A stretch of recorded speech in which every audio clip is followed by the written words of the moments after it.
ভারতে বৈধভাবে থাকার সময় ফুরিয়ে আসছে শেখ হাসিনার। সালমান এফ রহমান, আনিসুল ও জিয়াউল ফের 5 দিনের রিমান্ডে। এরপর জানাবো বন্যায় প্রবাসীদের এগিয়ে আসার আহ্বান প্রধান উপদেষ্টার। সর্বশেষ দেখবেন কাঠগড়ায় দাঁড়িয়ে আদালতকে যা বললেন বিচারপতি মানিক। এতক্ষণ শুনলেন সংবাদ শিরোনাম, এবার দেখবেন বিস্তারিত। ভারতে বৈধভাবে থাকার সময় ফুরিয়ে আসছে শেখ হাসিনার। ছাত্র জনতার অভ্যুত্থানের মুখে ক্ষমতাচ্যুত হয়ে প্রায় 3 সপ্তাহ ভারতে অবস্থান করছেন সাবেক প্রধানমন্ত্রী শেখ হাসিনা। তার পরবর্তী পদক্ষেপ নিয়ে যখন জল্পনা কল্পনা চলছে, তখন অন্তর্বর্তীকালীন সরকার শেখ হাসিনার কূটনৈতিক পাসপোর্ট বাতিল করেছে। এর মধ্যে দিয়ে তার ভারতে অবস্থানের সময় ফুরিয়ে আসতে শুরু করেছে, খবর হিন্দুস্তান টাইমসের। শেখ হাসিনা তার উপদেষ্টাগণ, মন্ত্রিসভার সাবেক সদস্য ও তাদের সহধর্মিণী সহ সকল সদস্যদের কূটনৈতিক পাসপোর্ট অবিলম্বে বাতিল করা হবে বলে জানিয়েছেন স্বরাষ্ট্র মন্ত্রণালয়ের সুরক্ষা সেবা বিভাগ। কমপক্ষে 2টি তদন্তকারী সংস্থার ছাড়পত্রের পরেই সাধারণ পাসপোর্ট জারি করার সম্ভাবনা রয়েছে এসব ব্যক্তিদের।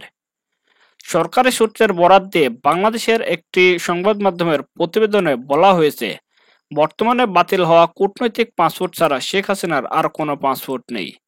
হিন্দুস্তান টাইমের প্রতিবেদনে বলা হয়েছে, ভারতীয় ভিসা নীতির আওতায় কূটনৈতিক বা অফিসিয়াল পাসপোর্টধারী বাংলাদেশি নাগরিকরা দেশটিতে ভিসামুক্ত প্রবেশ করতে পারবেন এবং 45 দিন পর্যন্ত অবস্থান করতে পারবেন।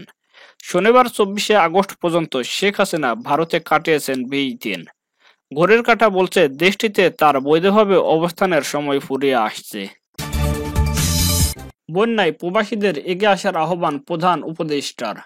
বন্যা কবলিত এলাকায় ত্রাণ কার্যক্রম পরিচালনা এবং বন্যা পরবর্তী পুনর্বাসনের জন্য সরকারি বেসরকারি প্রতিষ্ঠানের সমন্বিত উদ্যোগ নিশ্চিত করার উপর গুরুত্ব দিয়েছেন অন্তর্বর্তী সরকারের প্রধান উপদেষ্টা ডক্টর মোহাম্মদ ইউনূস। শনিবার রাষ্ট্র অতিথি ভবন যমুনায় 44টি এনজিওর সঙ্গে ত্রাণ ও পুনর্বাসন কার্যক্রম পরিচালনা সংক্রান্ত বৈঠকে বসেন প্রধান উপদেষ্টা। এই সময় তিনি বলেন, বন্যার্ত মানুষদের সহযোগিতায় ছাত্র জনতা এবং সাধারণ মানুষ যেভাবে এগিয়ে এসেছে তা অভিভূত করার মতো। বৈঠকে বন্যা আক্রান্ত এলাকাগুলোতে ডিজেল পাঠি, মোবাইল টাওয়ার এবং বিদ্যুৎ সরবরাহ কার্যক্রম নিরবিচ্ছিন্ন রাখার কথা বলেন ডক্টর মোহাম্মদ ইউনূস। বৈঠকে জানানো হয়, বন্যা পরবর্তী পুনর্বাসন কাজের জন্য বৈদেশিক সাহায্য নেওয়া হবে।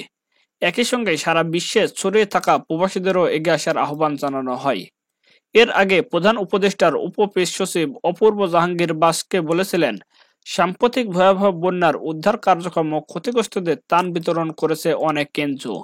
মূলত তাদের সঙ্গে বন্যা পরিস্থিতি মোকাবিলার বিষয় নিয়ে আলোচনা করবেন প্রধান উপদেষ্টা ডক্টর মোহাম্মদ ইউনূস।